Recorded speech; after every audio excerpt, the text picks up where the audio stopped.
ग्रह शांति तथा सर्व सुखों की इच्छा रखने वालों को बुधवार का व्रत करना चाहिए। बुधवार का व्रत करने से व्यक्ति की बुद्धि में वृद्धि होती है।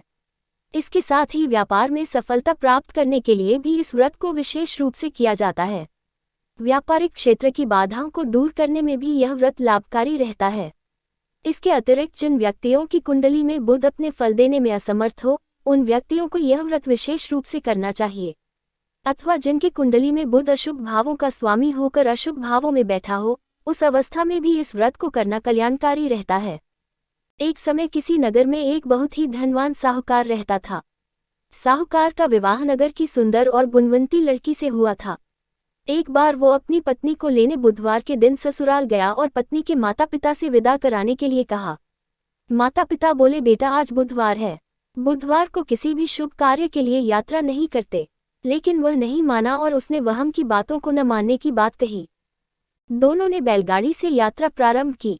2 कोस की यात्रा के बाद उसकी गाड़ी का एक पहिया टूट गया। वहां से दोनों ने पैदल ही यात्रा शुरू की। रास्ते में पत्नी को प्यास लगी तो साहूकार उसे एक पेड़ के नीचे बैठाकर जल लेने के लिए चला गया।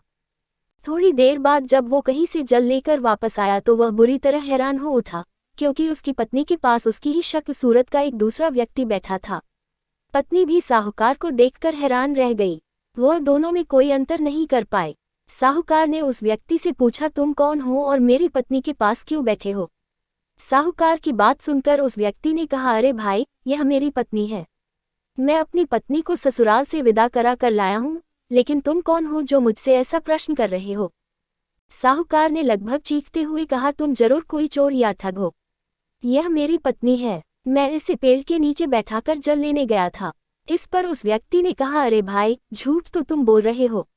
पत्नी को प्यास लगने पर जल लेने तो मैं गया था। मैं तो जल लाकर अपनी पत्नी को पिला भी दिया है।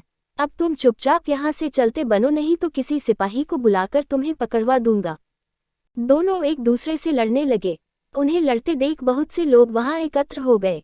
नगर के कुछ सिपाही भी वहां आ गए। सिपाही उन दोनों को पकड़कर राजा के पास ले गए। सारी कहानी सुनकर राजा भी कोई निर्णय नहीं कर पाया। पत्नी भी उन दोनों में से अपने वास्तविक पति को नहीं पहचान पा रही थी। राजा ने उन दोनों को कारागार में डाल देने को कहा। राजा के फैसले को सुनकर असली साहूकार भयभीत हो उठा। तभी आकाशवाणी हुई, साहूकार, तूने माता पिता की बात नहीं मानी और बुधवार के दिन अपनी ससुराल से प्रस्थान किया।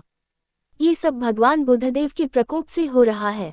साहूकार ने भगवान बुधदेव से प्रार्थना की कि हे भगवान बुधदेव, मुझे क्षमा कर दीजिए, मुझसे बहुत बड़ी गलती हुई। भविष्य में अब कभी बुधवार के दिन यात्रा नहीं करूंगा और सदैव बुधवार को आपका व्रत किया करूंगा। साहूकार की प्रार्थना से प्रसन्न होकर भगवान बुधदेव ने उसे क्षमा कर दिया। तभी दूसरा व्यक्ति राजा के सामने से गायब हो गया। राजा और दूसरे लोग इस चमत्कार को देखकर हैरान हो गए। भगवान बुधदेव की अनुकंपा से राजा ने साहूकार और उसकी पत्नी को सम्मानपूर्वक विदा किया। बुधवार व्रत शुक्ल पक्ष के पहले बुधवार से शुरू करना अच्छा माना जाता है। इस दिन प्रातः सभी कार्यों से निवृत्त होकर भगवान बुध की पूजा करनी चाहिए। व्रत करने वाले जातक को हरे रंग की माला या वस्त्रों का अधिक प्रयोग करना चाहिए। भगवान बुध की मूर्ति ना होने पर शंकर जी की प्रतिमा के समीप भी पूजा की जा सकती है। पूरे दिन व्रत कर शाम के समय फिर से पूजा कर एक समय भोजन करना चाहिए। बुधवार व्रत में हरे रंग के वस्त्रों, फूलों और सब्जियों का दान देना चाहिए। इस दिन एक समय दही, मूंग दाल का हलवा या हरी वस्तु से बनी चीजों का सेवन करना चाहिए।